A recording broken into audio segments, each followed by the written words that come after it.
How you doing, buddy? Coach would have put me in the fourth quarter. We'd have been state champions, no doubt. Looks like she's gonna turn cold tomorrow. Oh, yeah. Got a front coming in. We're going up through the quad to the gymnasium. Just imagine, you'll be the talk of the town.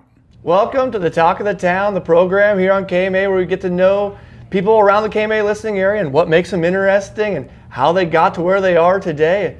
Well, I got an exciting one here. I got Drew Morelock. We're at the Depot Deli. Bill Hillman let us be kind enough to let us in the back room because now we've ramped up the Talk of the Town. We got video going. We're going from 3 different angles here.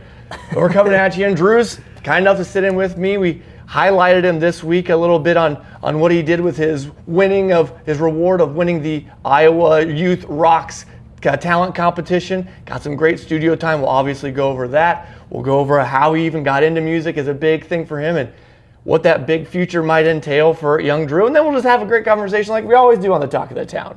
But Drew, awesome for joining me in here today. We talked a couple days ago, tried to get this all ready to go. But how are we doing? How are you thinking about being on Talk of the Town here? I'm really one of the new video guys. Yeah, I'm really excited about it. I'm glad I got the video when it came to you because it's gonna be important. We're gonna be playing some songs, getting to know what really makes Drew tick when it comes to music and stuff like that. But let's start with the basis, Drew. Like, why did you even get into music? What's your earliest memory of going like, ooh, I like this more than a couple of other things? I was our family took a vacation to see some friends of ours in Springfield, and they were out on the deck talking whatever, and I was pretty young, so I got bored, and so I went to the basement and they had this little electric keyboard there, some sheet music books, and I just started playing with it.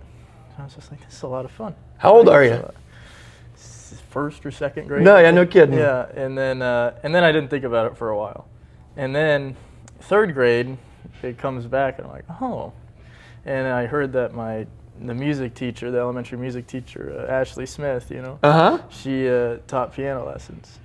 And so I started taking piano lessons with her. Okay. Yeah. I didn't know that. All right. So that was it. So I always say I wish I would have started with piano, but I know you couldn't have talked me into it. That's great that you did it yourself. Like no one was like, you should try this. You thought, this is fun. I want to try it. And that was a big thing for me throughout all music is that in my family there's not musicians, so music wasn't around, so it was cool for me that this was my thing. Sure. This was my discovery and my journey. So. Okay, all right. So in that, so not much music in the house, or they do listen to music a little bit? They love music, they just never played it. No actual producers of music. They turned me on to a lot of the music that I really love today, and that's really good. So the first couple lessons with Ashley is exactly what you wanted and thought it'd be? Yeah, she's the best. She's so much fun, but it wasn't like like trying or anything like that. You just liked it, took off, it made sense, all that. Yeah. Smooth transition. Yeah, it was great.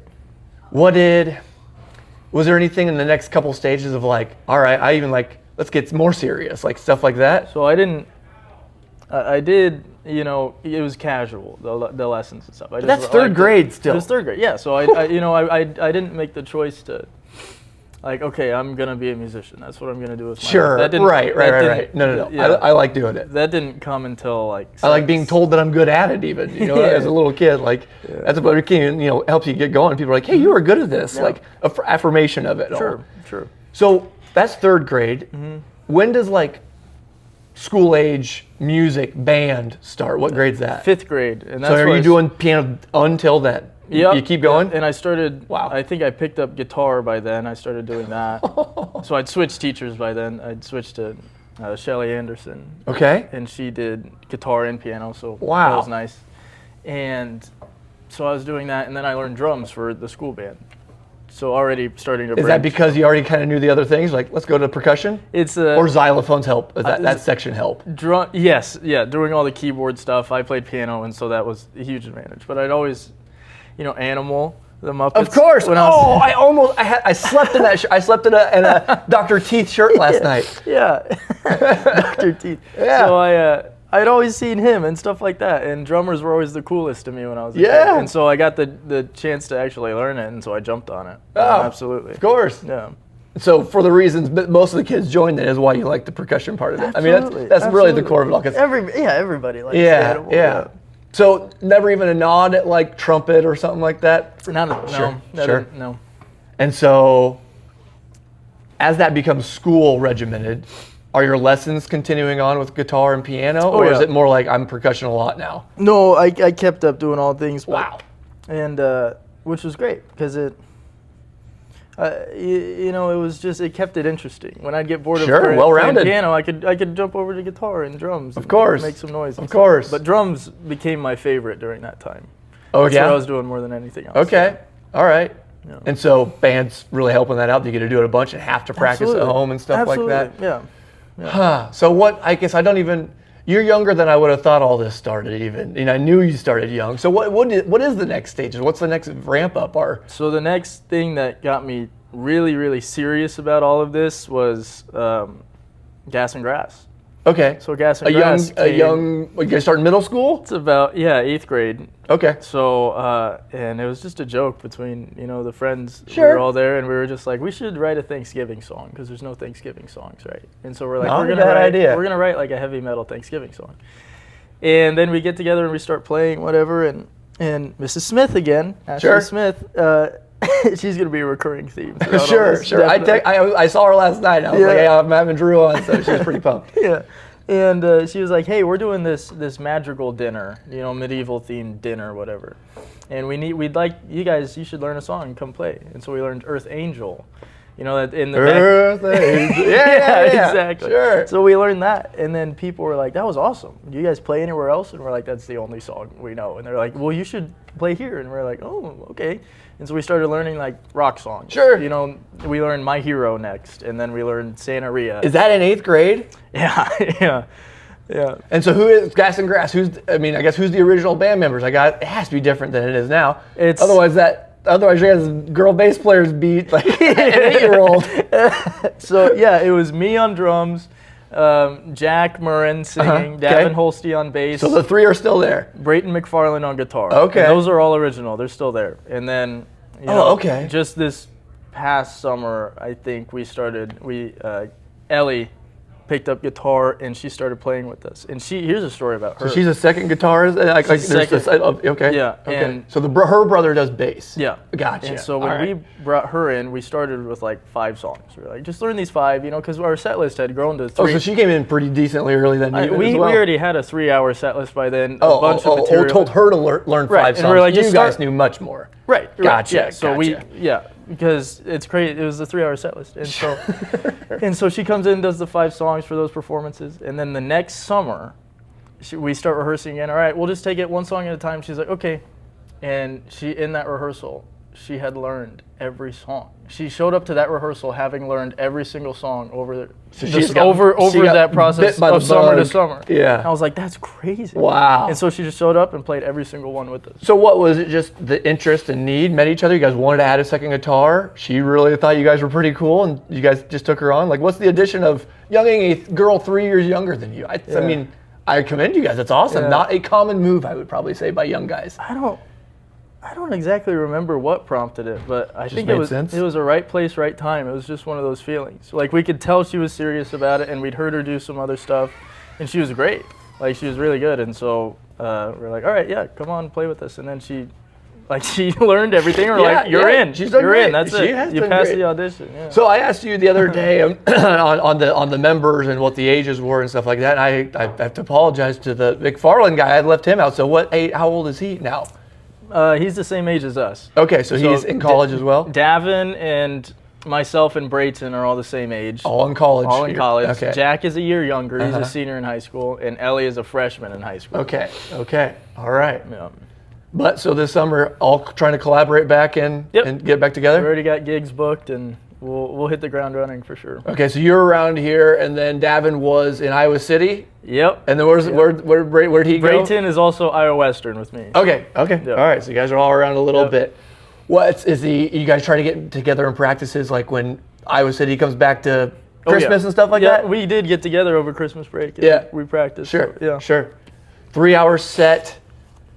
Has that been always shaping or just adding to it?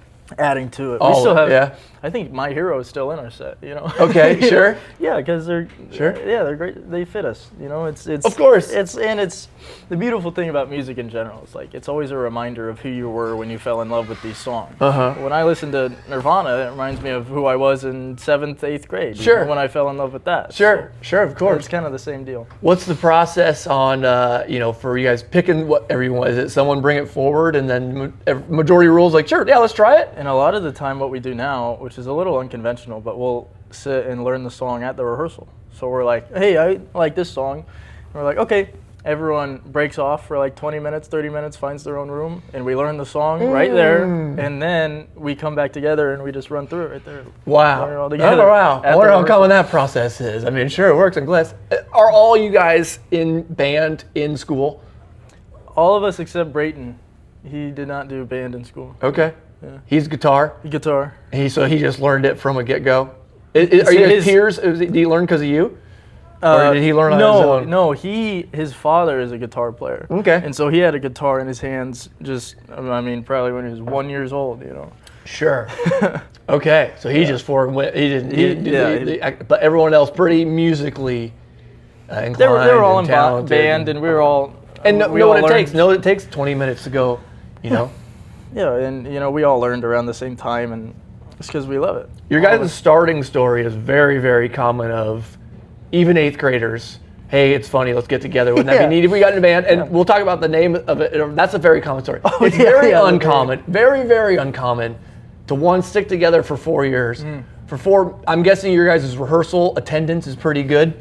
No one's no one's been a big complaint of like you're not showing up enough, because that's a big dwindling part, and then high school bands dwindle apart. But man, it's commendable that you guys have been able to stay, together. That it must be just the commonality of like what you guys are trying to accomplish all together. It's that, and it's the fact that we talk about this all the time, where it's like, how crazy is it that we've come this far and are playing this many shows and this many people know about us. When we started, we were kids, as a joke. Like, how crazy is that? And so that's the thing we can bond over. And then the other thing that works for us is that we're like we're brothers. Sure. We're brothers and sisters. Been peers ever. I mean, the majority of you were just in the same class, and just Jack's 1 year younger. Yeah. And it's still fun. After all this time, it's still fun. So I found it interesting, and I've been to a couple, places you guys have played, and the music you guys do play. You described it how Nirvana reminded you when you were in 7th, 8th grade, and that make me laugh. And the Foo Fighters you mentioned, like that's literally when I was in 7th and 8th grade, and then Nirvana was probably even a little younger. That was probably more when I was like 7 or 8 years old. Yeah. What are those influences? Is it parent based? Did you guys hear those coming up? And how much am I assuming that Jack's dad? Maybe I feel like there's a lot of influence with him, because I assume he's played a big role in even just helping you guys. I don't know. Try to be a band. Tell you what it is like to be a band and stuff like that. I don't know anybody that knows more like music history and more like could tell you not just the song and the artist, but the year and the album and on the A or B side of the album than John Murray. Okay, like, cool. He's like encyclopedic. That's awesome. And so he was big. But all of our parents, the music that we play is, like you said, it's the music that our parents listened to when they were our age. Yeah, so that's for sure. a really cool thing to bond over too. Yeah, and it's that way for most of the people that come to our shows as well. Sure. I mean, I'm guessing the majority of the shows aren't 18-year-olds coming to your guys' stuff at the moment. So when Mrs. Smith says, start playing some stuff with us, and you guys do play a couple more things. Is that we're junior year of high school? Is that where we're at ish? Are we even younger? This is. Let's say like your third or fourth time you play live. So we played that Madrigal dinner, and then it was that was towards the end of the school year, and then it was that summer after 8th grade gets done that we booked Swittig, Heroes and Villains. They did like a cabaret thing, variety show, and that's where we learned My Hero.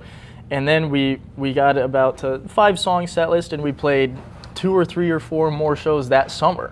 And we're like, we just kept getting booked. Yeah. People would see us at a show and they'd say, hey, you should come play. Yeah. We're like, okay.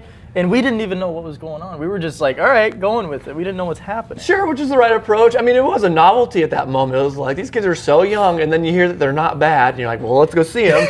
And then you guys show up, and you guys are not bad at all. Your credits are quite good. Yeah. And it's like, you can see, like, sure, it does look like there's 16-year-olds up there, 15-year-olds even, but you can see, like, when they get to double-digit shows, they're going to be leaps and bounds better than they were before, which is it's just already at a good starting point. So it's pretty cool. And that's one of the things that is so special about us is that there are a lot of people that gave us a chance. Yeah. You know, there's a band Grunge Pop that came and we opened for them at the Eagles, and they were like a big Omaha band, and they were like heroes to us. Like we looked at like, that's it, they're doing it. That's crazy. And so we opened for them, and a guy came over to us and he's like, hey, your set list, it's got balls. Yeah. And we're like, I don't know what that means, Sure, but thank man, you, sir. Thank you. Sure. You know, Can't be bad. It was great. He wouldn't come over and just say a bad thing. That'd be a pretty rotten person. And they let us use their equipment, their big sound that's equipment, cool. speakers and stuff. Well, I think what you guys will find, and probably have found, like I'm saying, like you will find, you guys have been doing this for 5 years already. That I think when you guys are going to run across people like that, or people that have been helping you in Southwest Iowa, that they're going to be so refreshed to see youngsters trying to do it. They're like, I want to help you anyway. Tell us what we can help you. Help me help you is what their approach is. I'm sure you found out. Jeff Slater is the one that told me about you guys. He saw you a couple times. He's like, I got to get those guys on as much as I can. He's had you guys open a couple times, but we would do shows and whatnot, right? And Jeff is great because we've played with Jeff before. So when we were early on, this might have been the second summer. So You're right. You guys do play a couple songs together. We That's did right. Fridays after 5. Yep. I think it was his gig. Yep. And he's let us open, and we played a song with them. You know, and it's like, that's so cool. Yeah, it's yeah. so cool. Yeah. Well, I mean, believe me, I think Jeff thinks it's pretty cool too. I think he's on both ends. He thinks it's pretty neat. Yeah. I was going to piggyback off that with Slater, but I mean, playing the Fridays after 5 and stuff like that, like, what is like the driving factor of trying to keep going? Like, do you guys have to like pay to move to go like play at Glenwood or Council Bluffs? Is that like a something that's in your way? You know, we've really never been deliberate about we want to book a gig here, or we want to, you know, we've never kind of attacked it like that. It's always just, we've established a repertoire and it's just grown naturally. How'd you guys gain great. equipment, I suppose, even too? Just over time? Equipment, yeah. Just progressively, like when we all looked around and we're like, we're playing 12 shows this summer. This is serious. Like, this is legit. Sure. Yes, we're like, is. we should probably make an investment in this. And so we bought our own equipment. There you go. It just branches out, and yeah. So then we're getting good enough, and you guys get it told, approached, you know, brought in for you that the Rock and Roll Hall of Fame holds that contest where it's people all under 18. Is that what it is? Youth, Iowa Youth Rocks? Yeah, I think it might be like 20, but okay, youth. sure. Yeah, young. And you can enter as a solo actor, you can enter as a band, and Yes. you guys go as Gas and Grass. Yes. Is that the year you guys, spoiler alert, the year you do win, Yes. is that the first year you guys try? Yeah. That's the first year? I don't remember, I don't think I Yeah. asked you that in the radio, so Yeah. that's the first year. Okay, so in that's the same thing, I'm going to assume, that only one winner out of all of them. Right. Okay, cool. Well, so, okay. I have to remember, need to ask those same questions we asked you 2 days ago in that radio interview. So what is that process? You guys send in a video audition to the Rock and Roll Hall of Fame, Youth Correct. Rocks, Correct. and then X many yes, you're good enough, let's come do a performance to see Yeah. if you guys can win the contest. Be Yeah. a part of the contest. Yeah. And it's roughly 6 bands that are finalists that actually go to Okoboji and compete. How did you guys send in a video? Where'd you do it? And what did you guys use, an iPhone like we're using here? Or So- what'd you guys do? It was Rick Hilliard approached us about this contest. So he made you guys take it pretty serious, I'm guessing. Yeah. And we're like, okay, cool. So we put together 2 songs, and we went to Rick's garage, and he's converted his garage into like a studio. Sure. So we set up the drum set, and he's got recording equipment in there and video equipment. So he's got 1 camera, I think we used, and ran everything through a mixer, made it sound nice, and sent it in, and we got selected. Man, that's awesome. Well, all right. I'd say one of those first early songs that reminds you of the first 10 gigs or so that you guys played.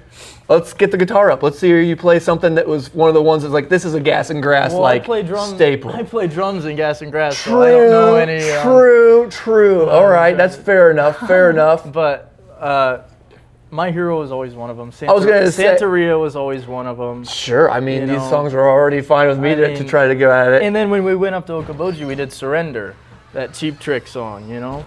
Oh, sure. So, okay, it's yeah. alright. That's That is- very band underrated. Maybe Yeah. not the best one to play. That's a fun one to play.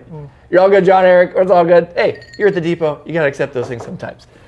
Okay, fair enough. I do want to hear something though. What's something that would be in early days? So I'll play you. So this is one that I did.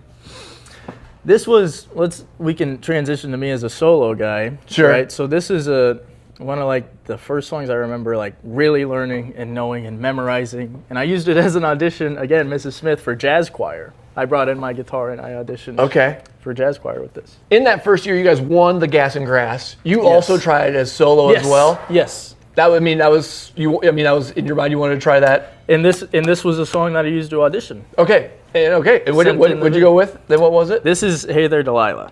Okay. Yeah, sure. so- Plain White Tees. Let's do it.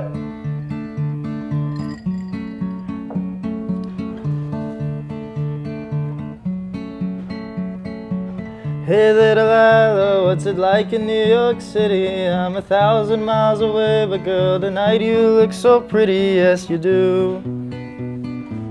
Times Square can't shine as bright as you, I swear it's true. Hey there, Delilah, don't you worry about the distance, I'm right there if you get lonely. Give this song another listen, close your eyes. Listen to my voice, it's my disguise. I'm by your side. Oh, it's what you do to me. Oh, it's what you do to me. Oh, it's what you do to me. Oh, it's what you do to me. What you do to me. Hey there, Delilah, I know times are getting hard, but just believe me, girl, someday I'll pay the bills with this guitar. We'll have it good. We'll have the life we knew we would. My word is good. Hey there, Delilah, I've got so much left to say. If every simple song I wrote to you would take your breath away, I'd write it all. Even more in love with me you'd fall, we'd have it all. Oh, it's what you do to me. Oh, it's what you do to me. Oh, it's what you do to me. Oh, it's what you do to me. 1,000 miles seems pretty far, but they've got planes and trains and cars. I'd walk to you if I had no other way. Our friends will all make fun of us, but we'll just laugh along because we know that none of them have felt this way. Delilah, I can promise you that by the time that we get through, the world will never ever be the same, and you're to blame. Hey there, Delilah, you be good and don't you miss me. 2 more years and you'll be done with school, and I'll be making history like I do. You'll know it's all because of you. We can do whatever we want to. Hey there, Delilah, here's to you. This one's for you. Oh, it's what you do to me. Oh, it's what you do to me. Oh, it's what you do to me. Oh, it's what you do to me. What you do to me. Oh, oh, oh,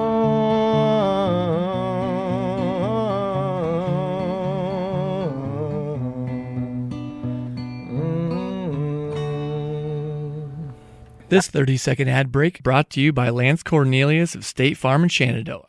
Nice. Hey there, Delilah. So that's the one you played the year you tried and didn't win. I mean, did they give you any feedback other than this is the album of Drew's we'll talk about here when he wins it? All of it. We'll see if we can get that propped up. So did they give you any feedback or anything? Other than the none of the judges, I never actually talked to or met any of the judges. Actually, It's not like an all-state competition where they give like a couple of judge notes. They don't give it there at Allstate either, which is Oh, crazy. no, It's like, crazy. I act like I Allstate is wild. Okay. We can get into that too. Fair but enough. At Okoboji was great because I had Rick Hilliard and I had Dan Sullivan, who'd become friends of mine by that point, and so they were able to tell me It was great. It just these little things are what happened, and they gave me feedback. Which is Song great. selection, was that any of it or anything like No, that? they Or liked that had the no so- problem? No, they liked okay. the I just didn't know songs, if like, oh, you gotta go more challenging next year or something like that. So that's what I sent in for the video audition, and then what I actually played. I think I played Yellow. Oh, so did you, in the year you didn't make it, you didn't get to go to perform an Okaboji solo? You just sent a video audition? I sent in a video audition, and then I was a finalist. Oh, okay. And then for the actual, like, in the room, I did Yellow Ledbetter, and Gotcha. I did Something, by the Beatles, Something. Oh, yeah. Yeah. Okay. Man, Yeah. Yellow Ledbetter, That's a great. friend of mine that's one of the best guitarists I'm afraid of, is all the way back in the day before I heard, like, he said Yellow Ledbetter is the hardest solo. Oh, to really? play. I think he's like, that's the most, yeah, he's like, that's the, I mean, he might have called it the best, not the hardest, but Yeah. like, to him it's the best one ever, which Yeah. I did hear, I think you played it one time, must have been a Friday after 5 or something, Yeah. but Slater told me that you played Yellow Ledbetter. I was like, So how old is he? So I mean, we it just can- blew my mind. we can get into this. We can rewind a little on the. So as Gas and Grass is all happening, I'm also starting to do solo stuff. So Yeah, I'm kind of forgetting that you're playing drums for Gas and Grass, and then you're for solo. You want to be a guitar too as well. So what happened with that is I never gave it any thought. Like I loved to just be in my bedroom. and Right, you're doing it at home constantly. Sing and play Uh-huh. guitar. Like I love to do that, and my parents could hear it. And so at family gatherings, people started asking, "Hey, get out the guitar and play." And I was like, "No," I was terrified. I Sure. was terrified. Sure. But I did it.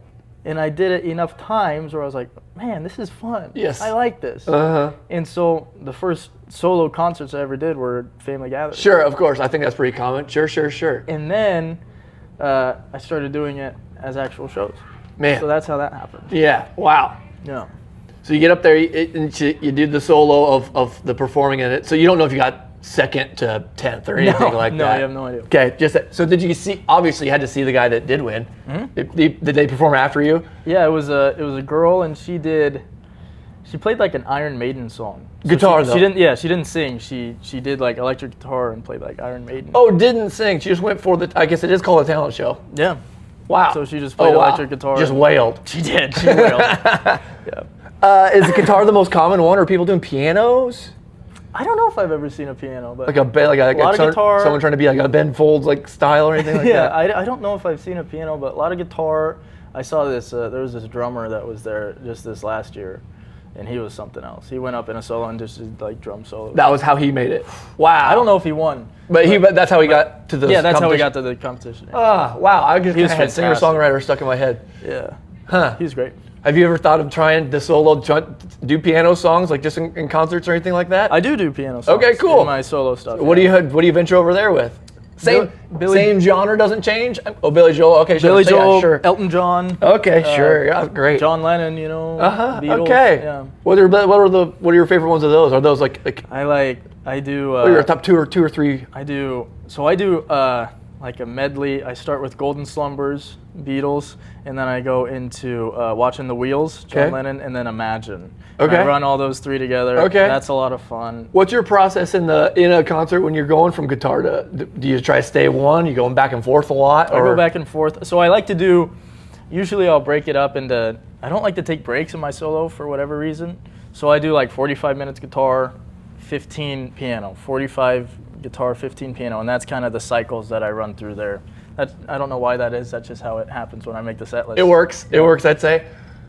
Okay, cool. So when Gas and Grass won, what did you guys win with at the finalists? We did Santeria and we did Surrender. Oh, that was Surrender. You said that. That was Surrender. Surrender. Okay, and so then that you played you play those songs in At the concert. At the concert. Yes. So we opened the concert the next night of all the Rock and Roll Hall of Fame inductees that year. And so this is, I mean, I can't, what is it, 23, Yes, 24? So 23. 23. So what was that like that night, getting to perform in front of those guys? That was... At the moment for you guys, is that the most people? Yeah, that's the biggest show we've done up to that point. What's the nerve level 1 to 10?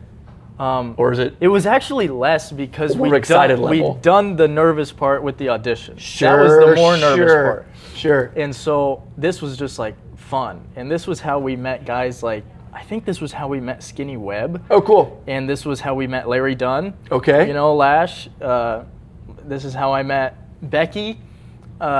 Well, this I think might have been. I think it was how we met Becky, who is the singer for $2 Pistols. Okay. You know, so Sure. like this connected us to a lot of the people that now I'm in bands with two of them. You know, it's crazy. And being excited in it. So did you feel a difference in your guys' performance from being in front of judges to being in front of a crowd instead? Were you guys having fun? Yeah, That's it cool. It was like because we'd already made it. It was like Sure. okay, we've already been confidence boosted because we won. How So about now Jack? it's- Is Jack is he the one that can get unleashed the most? I feel like if you can, like from being like not that he'd be nervous in front of a judge, but like now I feel like he's more suited to be in front of 500 people instead of 3 judges. Right. He's one of those like He's a performer. Some performers have that thing where when they're on stage, everybody's looking at him. Right. And he's got that. Yeah. So yeah, for sure. Cool. He That's can turn awesome.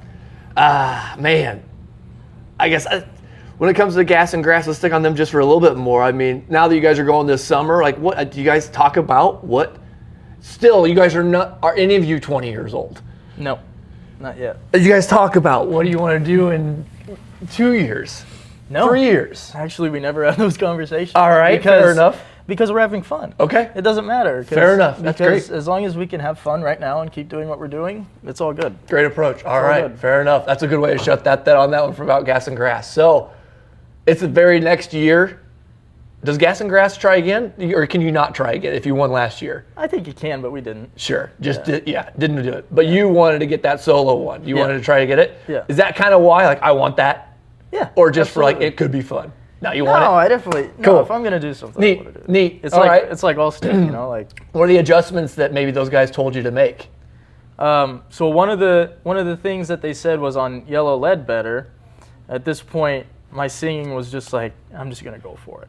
I'm gonna sing some. So like the idea there is like, you just go for it and you kind of push it, and you don't really know what you're doing yet, but it's your voice. Fake it till you make it. Sure. You don't really know. You don't have the technique, and you haven't learned that, but you've learned how to sing confidently, and that's the biggest first step when you're first starting out of singing, I think. Sure. Because that's how you find your voice. Are you finding that in choir, or are you finding that in performing? You know how I found that? I was in Shower.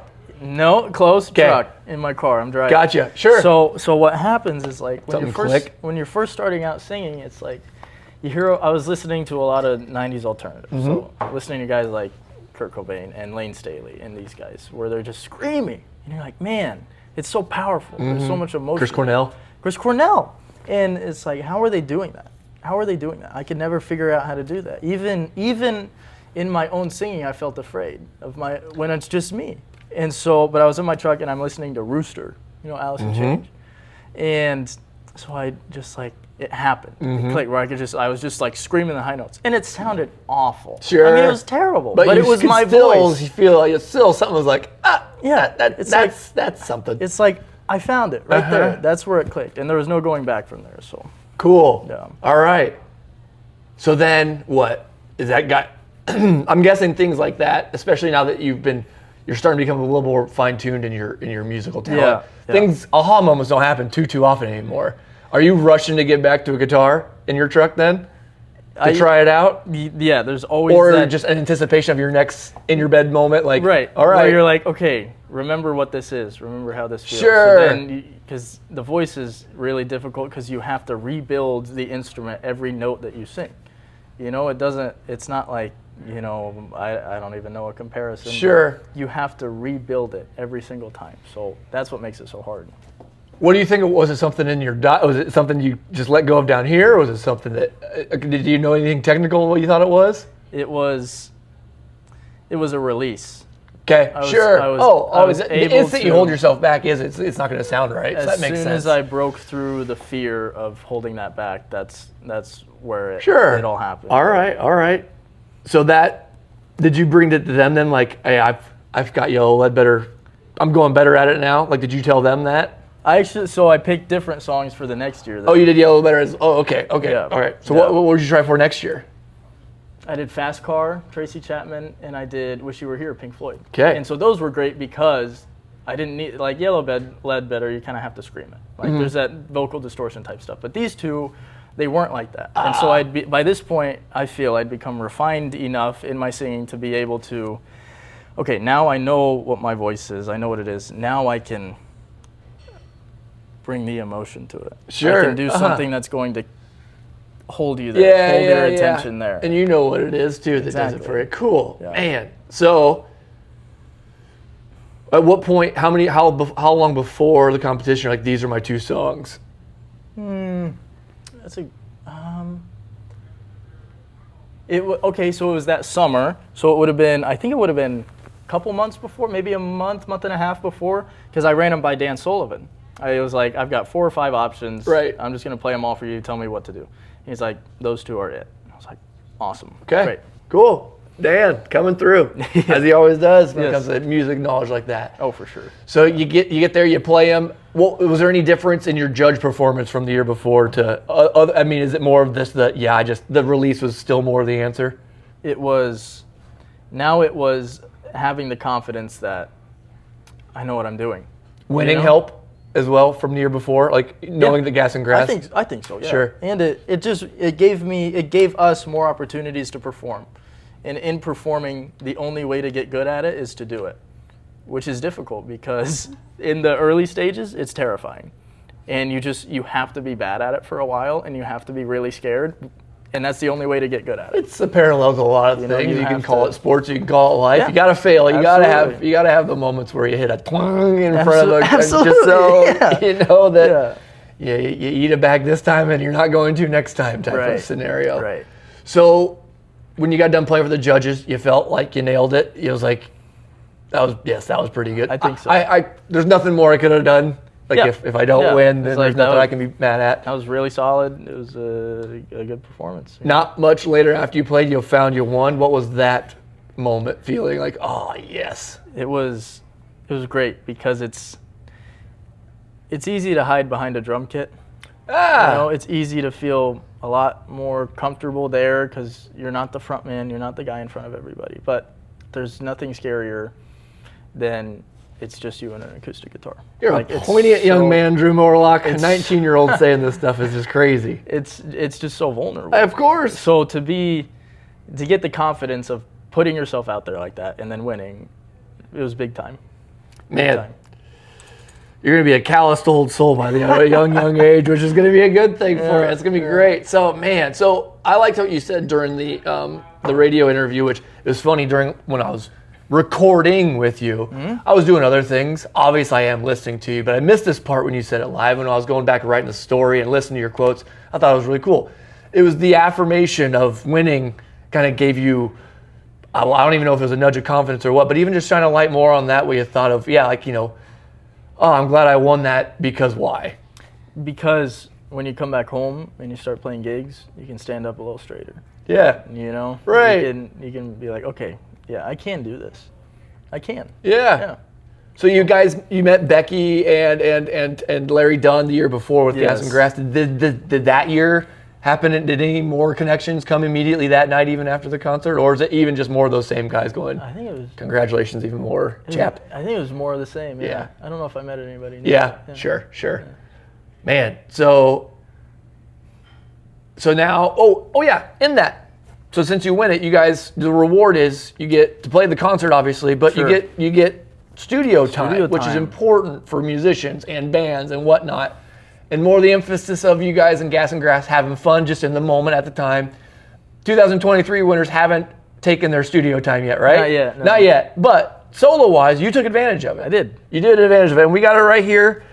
You went to Catamount Records in studios Catamount in Cedar Studios. Falls? Yes. Tell us more about that. So you got the reward. You knew where you were going. Yep. Tell us all about what Yep. that was about. So it was great because after I won, it was like now I've got unlimited time to sit there and make an album, like an actual album. And all of a sudden it was tangible because you think about making an album and you're like, that's crazy. I can never do that. But now it was like, oh, I'm going to do that.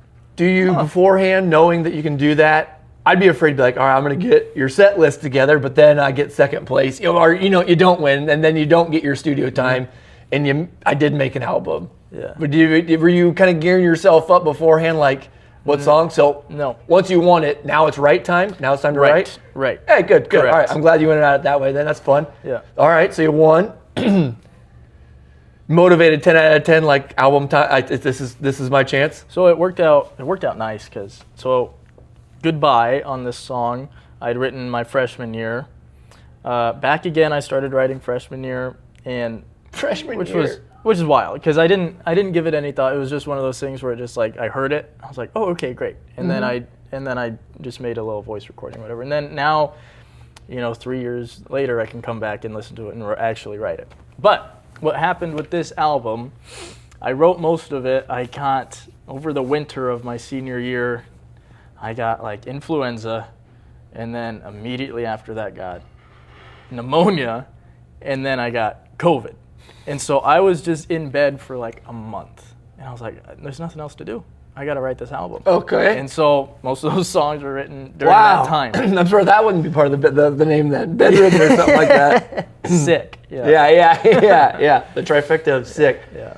Cool. So this one's named Senior because when you got to record it, it would be your senior year? Obviously and when most of them were written, and it was senior year. So.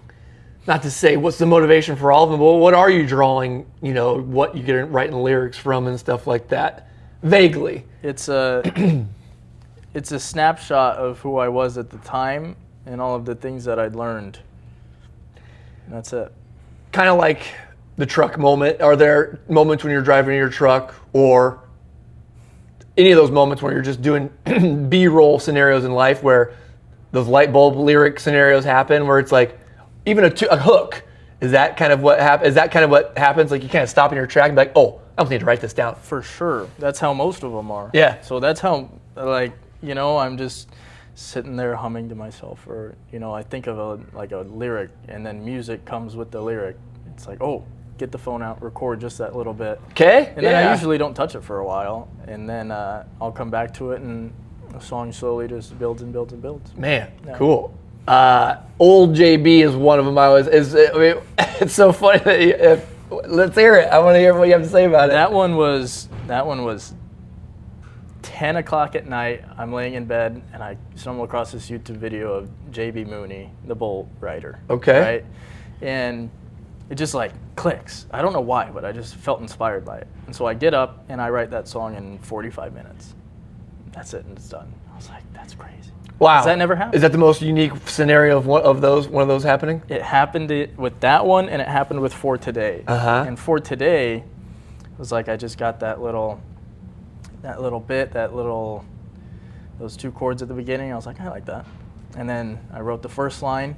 Sometimes I sit and wonder where I'll be in 50 years. Yeah. And then I have this poster of these, like this wave crashing over ships hanging up in my basement. So I was just like, what's next?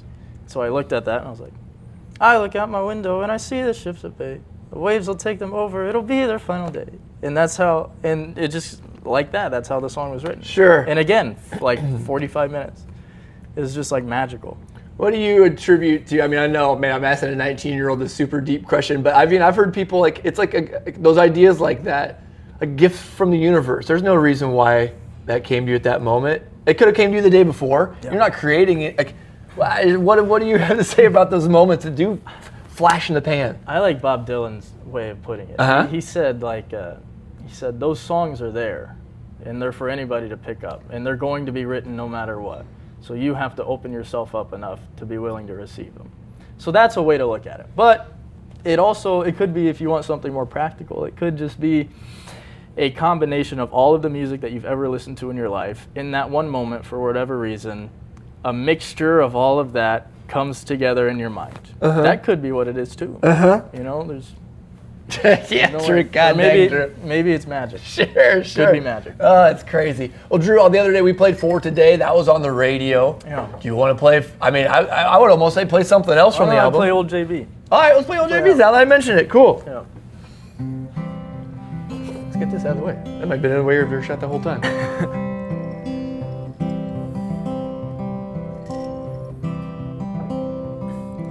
You ain't never heard his name. You don't stand under the Friday night lights. When the weekend rolls around, he dances with the devil in the night. He's the last of his kind, ain't no one like him. He sees the day, carpe diem.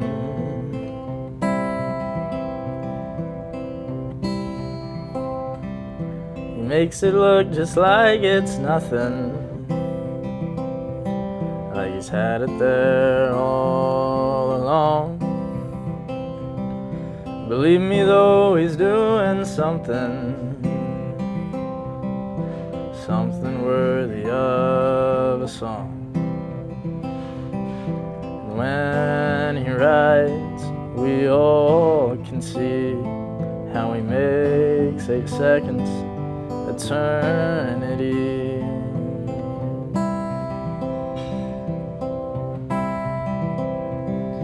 He knows already his fate's decided. He'll be as twisted and gnarled as a tree, but you'll never see him respite it, 'cause despite the pain he lives free. He'll ride the fear right to the end, 'cause after all it's his best friend.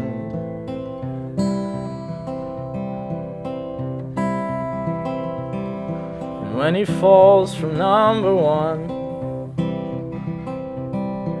even then he won't be done. The stories told will live on long after him and the bulls are gone. It's alright, one day you'll see how it ends for old JB.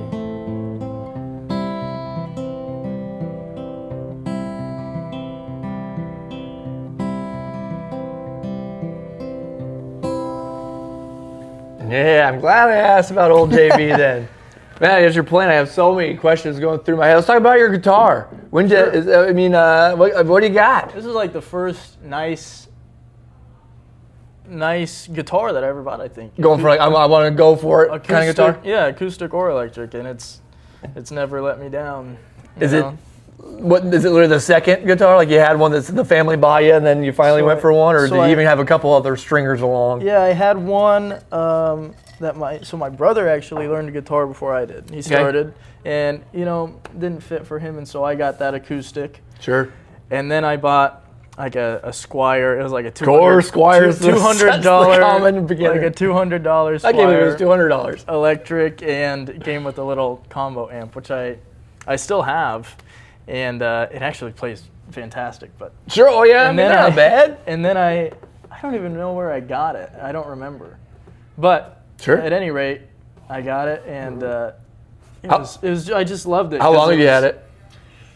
I probably got it either 8th grade or freshman, maybe sophomore year. I don't even remember actually. But yeah, it's funny when you when you have that cheap one, you're getting pretty good at it, and you're like, oh, I mean, what would a nice one even do? And then you start playing when you're like, so it's easy. Yeah, it helps everything. Yeah. Sound, action, all that great stuff. How about the album? How much time did you take in what's first?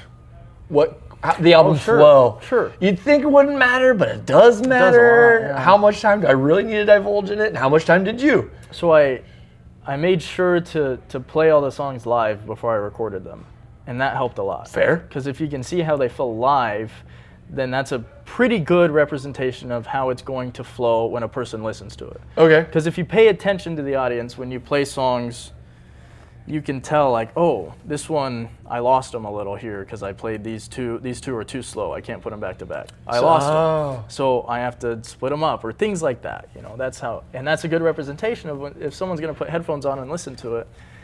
It's a good representation. Okay. I think. But so you're trying to play what you have, but you're just trying to find the parts. How long that? I mean, roughly. Is that? Did you think did you already have a pretty good approach, or just had to do some tweaks? I already had a pretty good idea, and I kind of did it in pieces. So where I'd only have 3 or 4 songs on the album written, I could just perform those and see. Oh, that's a big one that got a big reaction, so that's going to be a heavy hitter. So separate it from this one that's also got a big reaction and kind of leave those apart and stuff like that. Yeah. Yeah. Okay. Man, are there any, obviously, you think all are worthy and stuff like that? Are there any that you're just like, That's kind of the one, though, this album. It's For Today. Yeah, so it leads it off. To me, that's the best one because it's just one of those magic ones where lyrically and musically, it just feels right. Hey, I mean, it is tremendous. How about, are there any that you've written that just didn't quite make the cut? They're like, hey, you're the next album, guys. Don't worry. So I have a lot of songs that are going to be on the second album that I started writing during the same time that I was writing this one.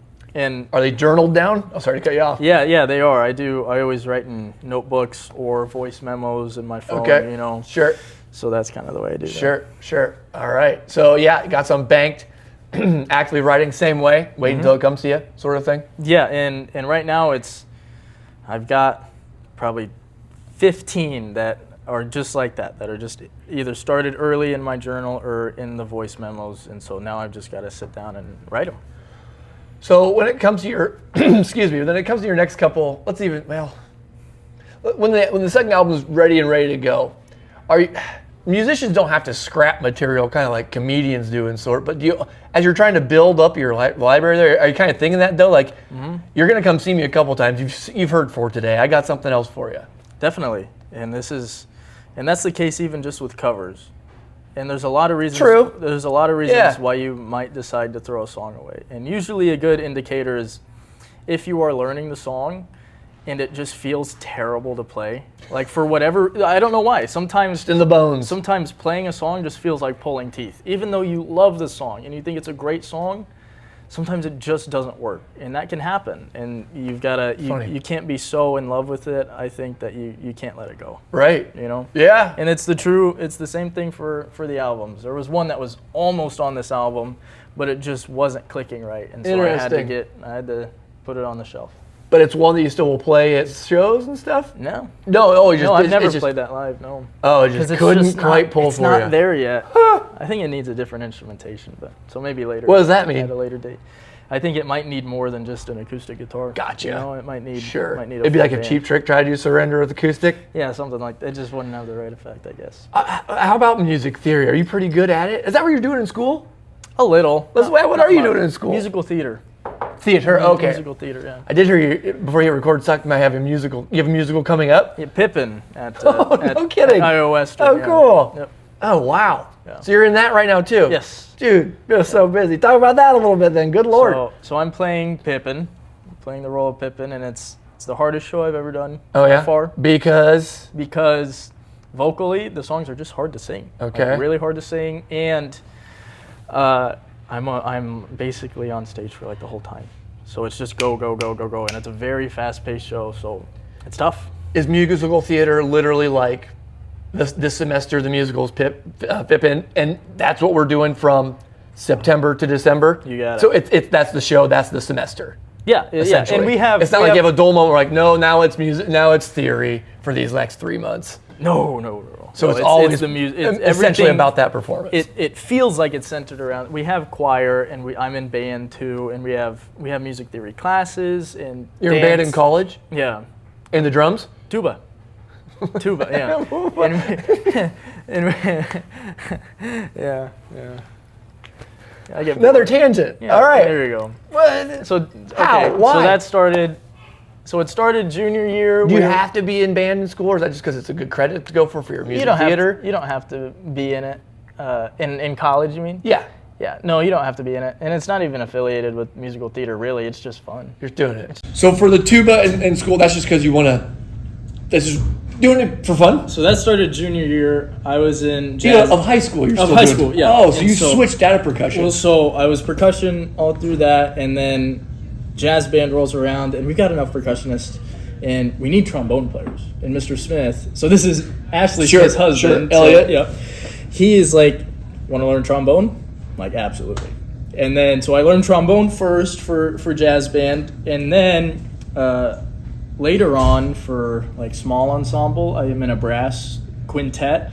And we're like, well, got enough trombones. We need a tuba player. You want to learn tuba? I'm like, absolutely. So I learned tuba. Is that what you make All-State in then for high school? No, that was percussion. Oh, so you do make that? I did, so All-State. So I started preparations for All-State, I think in 8th grade, and then freshman year I just like I grossly underestimated the intensity of it. Like, Is this for instrument only or singing? I did it for instrumental. Okay. And I mean, it's crazy, especially for percussion. And like saxophone, I think, is the most competitive. I bet, yeah. Because they only take like 12, right, from the whole state. So freshman year, I auditioned, and I practiced a lot, but not nearly enough. And I didn't realize that till I got there. And I was looking around at all these players, and I was like, oh, I'm so in over my head. And I get into the audition room, and it's like the most terrified I've ever been. I'm like, I don't belong here. So sophomore year, it's like, okay, I'm getting this. We have to get this. And it got to the point where I was like, well, because all state preparation and cross country season are at the same time. So it's like, I got to choose. I can't do them both. I just can't. And so I quit cross country. And that was hard because I liked cross country a lot. Sure. But I quit, and so I just practiced all the time. I mean, I was in the school till 5:30, 6 o'clock, just by myself every day in the band room. With what percussion instrument, though? So you do marimba, Okay. and you do snare and timpani. Just snare. Oh, timpani. You have to do 3 different solos. Uh-huh. So and then you have to play all your scales, rudiments, stuff like that. And then for the callback, because if you're going to make it, you have to do a callback, which is crash cymbals and tambourine. So there are 5 etudes that you have to learn, which is why it's so extensive and it's so difficult. So sophomore year, I just go crazy. I go nuts. And I don't get in. And I'm crushed. I'm like, oh my God. There was a time where I was like, I quit. I'm not doing band anymore. That was a real thought that I had. I sent a paragraph long, paragraphs to Mrs. Smith. I was like, I'm dropping out of high school. I'm not getting, isn't that crazy? But I was just crushed. Oh, sure. I mean, but it's like, all right, can't quit now. Junior year, same thing. Practice. Feel good. Don't get in. I'm like, oh, just devastated. But you're feeling getting better, though. Yes. Yeah. The skills they're coming. And so senior year. Even though you are playing trombone, you're still trying all-state percussion. Right. That can't be common. I think it's got to be people's instrument that they play in the band is what they're trying out with. Probably. Yeah. So senior year, we get into it, and I'm like, you know what? Even if I don't get in, I'm so much better now. This taught me how to get good at something. Get really good at something. And I'm able to apply the same process to everything else in my life. So I'm happy with it, whatever. And so that's how I go into senior year, and that's the year I make it. I got in. And I was like, oh.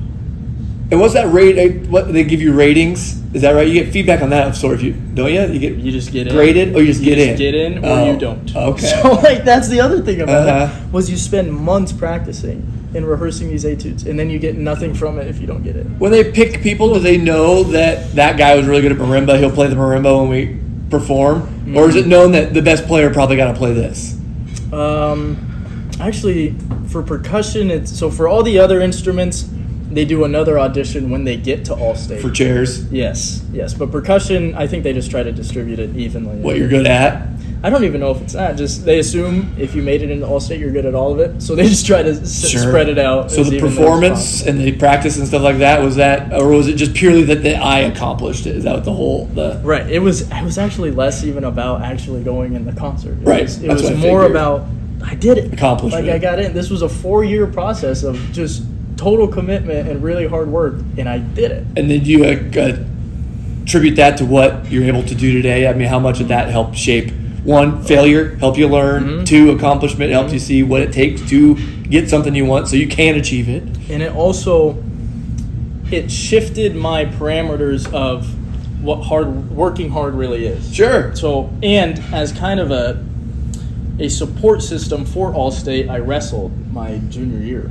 I went out for wrestling. What do you mean as a support system? So I was on the mower the summer before my junior year, and for some reason I just started thinking about wrestling. And I realized I felt afraid. I felt afraid just thinking about wrestling. It was the scariest thing I could imagine. And so then I was at a point where I was like, okay, we've got 2 choices. I could either just avoid it and be afraid of it for the rest of my life, or I could face it right now and establish forever that I'll never let fear stop me from doing anything again. And so I wrestled.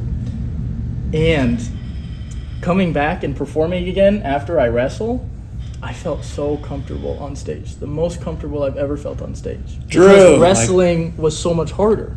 It made everything else easy. Drew, my gosh, you're so wise, bro. You're wise beyond my years. Like, I've had those internal struggles, and then I've chose not to go out for wrestling and stuff like that. That is crazy. And so you did it. No wrestling background, just because it made you fearful and you knew it was going to benefit you. Yeah. That's so crazy that you had that insight. It's like, I can't even explain it how beneficial that is to you, that you can be able to identify that. Yeah. And it's because a lot of it too is So this is leading up to senior year? Junior year. So that is before junior year, and I wrestle junior year, and then I come back senior year, and that's when I get into All-State. Wow. Yeah. Wow. And a lot of it too is like when I was a kid, I tried a lot of sports, but I always ended up quitting because I just hated it, and it was uncomfortable. Sure. You know, and I wasn't very good at it, and so I always ended up quitting. And that stuck with me forever, up until the point where I wrestled, because it was the same thing. It was like, I know I'm not going to like this. I know this is going to be really hard. I know it's going to be really uncomfortable. But it's the choice of, I'm not going to quit this time. That's how I overcame all that. Man, that is such a setup for the rest of your life, Drew. I mean, Yeah. I am going to end it there. That was the most insightful thing that that not many of the guests have had. I mean, let alone you're by far the youngest one I've had. All right, Drew. I say let's end it with a song then. Okay. You played for you on the radio. I don't care if you do that again, especially if it's your favorite. I mean, you want to have people see you do it. Pick what you want to do. I'd say one more from the album though. Yeah, we'll do 4 today. All right, I'll not put it in front of your face this time.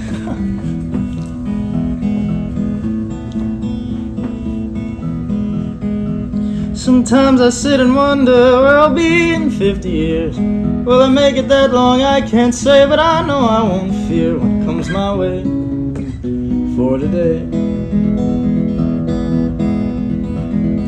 I look out my window and I see the ships at bay. The waves will take them over, it'll be their final day, but they won't fear for today. When my kids grow to hate me, when they learn the things I've done, the battles that I've fought, the war that wasn't won, maybe they'll stay for today. The adventure of my life has just begun, and decades from now it will be done. There'll be one-eyed men and pretty songs in a country waiting for me to come home, to come home. A man could climb a mountain without knowing he's too high. He could swim across an ocean and think it's the sky. Be okay for today. A man will clench his fists at all the things that pass him by, but deep down he knows that he's the one who's never tried being okay for today. The adventure of my life has just begun, and decades from now it will be done. There'll be one-eyed men and pretty songs in a country waiting for me to come home, to come home. So when my hair turns gray, I hope I will know the things I wish I learned when I yearned to go far away for today. The adventure of my life has just begun, and decades from now it will be done. There'll be one-eyed men and pretty songs in a country waiting for me to come home, to come home, to come home, to come home. Sometimes I sit and wonder where I'll be in 50 years. Drew Morelock, man, so glad I got you on here to talk about it. I mean, like I said, I feel like we barely got into it. So, I'm guessing I'll have you on again. We'll do more of the same. I'll be seeing you throughout I'll see you on Sunday at the live radio show. I assume. Yes, absolutely. Cool, man. I appreciate you coming in. Thank you very Drew much. Morelock, appreciate it. Guys, thanks for listening to Talk of the Town. We'll be back as always next week. Thank you to Drew. Check him out. Check out Senior Drew Morelock Music on all the socials, stuff like that. Facebook and Instagram. Facebook and Instagram. Check it out, guys. Check us out as well on a YouTube page, on our KMAland.com, all that good stuff. Thank you for listening to Talk of the Town. See you guys next week. How you doing, buddy? Coach would have put me in the fourth quarter. We'd have been state champions, no doubt. Looks like she's gonna turn cold tomorrow. Oh, yeah. Got a front coming in. We're going up through the quad to the gymnasium. Just imagine. You'll be the talk of the town.